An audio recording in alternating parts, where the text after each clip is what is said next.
Welcome to AP23 news.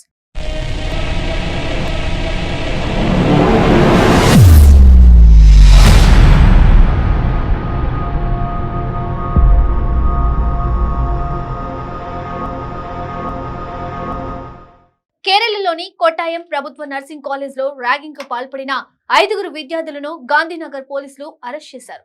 First year చదువుతున్న విద్యార్థులను 3 నెలలుగా సీనియర్లు వేధిస్తున్నట్లు తెలిసింది. ఆ కేసులో second year nursing students Samuel Johnson, Jeeva SSE తో పాటు 3వ సంవత్సరం చదువుతున్న రాహుల్ రాజ్, రిజల్జిత్, వివేక్ ఎన్వి దోషులుగా ఉన్నారు. ర్యాగింగ్ చట్టం కింద ఆ విద్యార్థులపై కేసు నమోదైంది. దీంతో ఆ 5గురిని కాలేజ్ ప్రిన్సిపల్ సస్పెండ్ చేశారు. పోలీసుల ప్రకారం ఫస్ట్ ఇయర్ కు చెందిన 3 విద్యార్థులు సీనియర్లపై ఫిర్యాదు చేశారు. సీనియర్లు తమ దుస్తుల్ని విప్పించి తమ మర్మాంగులకు డంబుల్స్ కట్టేవారని జూనియర్లు పేర్కొన్నారు. కొన్ని సందర్భాల్లో కంపాస్లతో గుచ్చి గాయాలపై లోషన్ పోసేవారని స్టూడెంట్స్ తెలిపారు. మెన్స్ హాస్టల్లో ర్యాగింగ్ జరిగినట్లు పోలీసులు తెలిపారు.